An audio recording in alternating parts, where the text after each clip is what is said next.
Hello বন্ধুরা, primary health care ভিডির পক্ষ থেকে সাথে আছে মহসিন রেজা। আজকে আরো একটা গুরুত্বপূর্ণ টপিক নিয়ে আলোচনা করবো, র্যাবিস সংক্রান্ত আলোচনা অবশ্যই।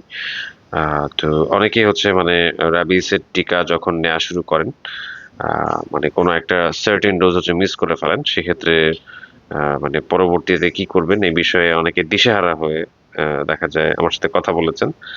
আমিও তাদেরকে দেখা যায় ডব্লিউএইচও মতে পরামর্শ দিয়েছি। তো আমরা আইএম এর ডোজগুলো কি জানি জেনারেলি হচ্ছে আপনার ডে 0, ডে 3, ডে 7, ডে 14, দেন ডে হচ্ছে 28।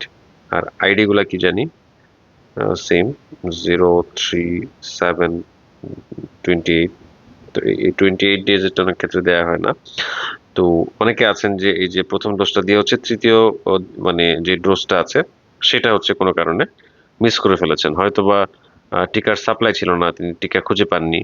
এখন এই সময়টাতে আসলে টিকারও সংকট, আপনারা জানেন। বা দেখা যায় ব্যস্ততার জন্য টিকা দিতে পারেননি। তো সেই ক্ষেত্রে দেখা যায় তিনি একটু ভয় পেয়ে যান যে আসলে এখন কি করা। আবার অনেকে আছেন যে মাঝখানের এই যে সপ্তম দিন বা চতুর্থ দিন এরকম দেখা যায় যে কোনো ডোজ যদি মিস হয় সেটা কিন্তু চাইলে আপনি পরের দিন দিতে পারবেন। বা যদি এরকম হয় যে আপনার দেখা যায় সপ্তম দিন চলে আসছে, আজকে হচ্ছে ষষ্ঠ দিন, আপনি তৃতীয় শটটা নেননি, সেই ক্ষেত্রে আপনি দিতে পারবেন। এটা নতুন করে কোর্স শুরু করার কোনো বিধান নেই, কিন্তু আমি দেখেছি অনেক মেডিকেল অফিসাররা হচ্ছে নতুন করে কোর্স শুরু করতে বলেন, এরকম অনেকে বলেন, কিন্তু এটা তো আসলে কোনো মানে ভ্যালিড রেফারেন্স নাই। তো এখানে দেখেন দুইটা লাইনের মধ্যে কিন্তু ডব্লিউএইচও তাদের পজিশন পেপারে চমৎকার একটা সমাধান দিয়েছে। তো এগুলো আপনারা জেনে রাখেন, কাজে দেবে। কারণ র্যাবিস সংক্রান্ত আসলে ওরকম ভ্যালিড তথ্য মেডিকেল অফিসাররাও আসলে তাদের দেওয়ার আসলে সময় নেই, যেটা আমি বুঝি। অনেক মানে দেখা যায় উল্টাপাল্টা তথ্য আপনাদেরকে দিয়ে বিভ্রান্ত করবে। তো যাই হোক, এটা হচ্ছে পেজ নাম্বার হচ্ছে 213, ডব্লিউএইচ এর পজিশন পেপার। এখানে দেখেন এই দুইটা লাইনেই কিন্তু আপনার সব সমস্যার সমাধান করে দিছে, যারা হচ্ছে কোনো ডোজ মিস করেছেন। এখানে দেখেন, if any dose are delayed, যদি কোনো ডোজ যদি হচ্ছে আপনার দেরি হয়ে যায় দিতে, হুম, তো সেক্ষেত্রে কি বলছে, ভ্যাকসিনেশন শুড বি রিজিউমড, মানে ভ্যাকসিনেশনটা হচ্ছে রিজিউম করতে হবে। এটাকে রিজিউম করতে বলছে, মানে চালাই যাইতে বলছে। এটার অর্থ হইল এটা যে আপনি যদি মিস করে ফেলেন সেটা আপনি যখনই সময় পান তখন দিয়ে ফেলেন। এটাকে রিস্টার্ট করতে মানা করছে, এই যে নট রিস্টার্টেড, এটাকে আবার মানে চালু করা যাবে না। কিন্তু আমি এরকম বেশ কয়েকজন মানুষের সাথে কথা বলছি যারা হচ্ছে যে মেডিকেল অফিসারের তত্ত্বাবধানে দিচ্ছিলেন, তারা আবারও নতুন করে টিকা নেওয়ার কথা বলছেন। এটা অবশ্য তাদের ব্যাপার, মেডিকেল অফিসাররা চাইলেই ইয়ে করতে পারে। বাট ডব্লিউএইচও মতে কিন্তু রিস্টার্ট করা যাবে না, হ্যাঁ। কারণ আপনি যেই কয়েকটা শট দিচ্ছেন, ধরেন আপনি 0-3টা দিচ্ছেন, সপ্তমটা আপনার দিতে দেরি হয়ে গেছে 2 দিন বা 3 দিন। তো সেই ক্ষেত্রে আসলে বাকি যে শটগুলা, হ্যাঁ, বাকি যেগুলো আছে সেগুলোর তারিখ কিন্তু ঠিক থাকবে জেনারেলি।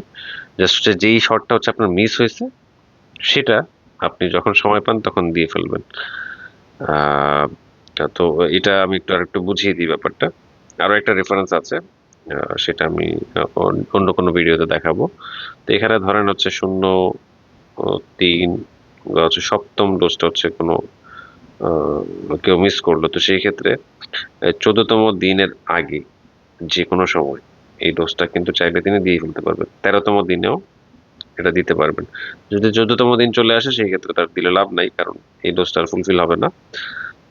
তো এই হচ্ছে ব্যাপার আর কি। আবার কেউ যদি দেখেন 14তম দিনের ডোজটা মিস করে থাকে, সেক্ষেত্রে 28তম দিনের আগে যে কোনো সময় হচ্ছে এটা দিতে পারবে। ঠিক আছে, এই হচ্ছে ব্যাপার। আহ, আমি আরো একটা ব্যাপার আমি দেখেছি, মানে রিসেন্টলি আমি এক পেশেন্টের সাথে কথা বলেছি, সেখানে তার ডোজ গুলো হচ্ছে সব উল্টাপাল্টা লিখে দিছে, তারিখগুলো সব হচ্ছে উল্টাপাল্টা লিখে দিছে। উনি অবশ্য একজন ডিএমএফ ছিলেন, এমবিবিএস ডাক্তারও না, সেই ক্ষেত্রে ওনার এই ভুলটা স্বাভাবিক হিসাবে নেওয়া যায়। তো এটা খেয়াল রাখবেন, যখন হচ্ছে আপনাকে তারিখ দিচ্ছে তখন আহ, তারিখগুলো হচ্ছে আপনারা আবার একটু মানে ভেরিফাই করে নেবেন যে অ্যাকচুয়ালি গ্যাপটা এরকম হচ্ছে কিনা। মাংসে দেওয়ার ক্ষেত্রে, আইডির ক্ষেত্রে তো হচ্ছে এই যে এটা 14 দিনেরটা অনেক ক্ষেত্রে বাদ যায়, 28 দিনেরটাও দেয় না অনেক ক্ষেত্রে, 0-3-7 হয়ে থাকে। তো এই হচ্ছে ব্যাপার। কোনো অন্য কোনো ডেটে চেঞ্জ আসবে না যদি মানে ধরেন এই যে তৃতীয় মানে শটটা মিস হয়, তাহলে সেই ক্ষেত্রে একটু আগে যেটা বললাম, সপ্তম দিনের আগে যে কোনো সময় নিতে পারবেন। আর যদি সপ্তম দিন চলে আসে সেক্ষেত্রে আর দেওয়া যাবে না। তো এই ক্ষেত্রেও টিকাটা ফুলফিল হিসাবে ধরা হবে। এটাকে রিস্টার্ট করা যাবে না, রিস্টার্ট কোনোভাবেই করা যাবে না, ঠিক আছে? নতুন কোনো শট লাগবে না, জাস্ট আপনি ওইটা কি হচ্ছে রিজিউম করে যাবেন। এটা হচ্ছে WHO নির্দেশনা, এটা আমাদেরকে মানতে হবে। ঠিক আছে, ধন্যবাদ।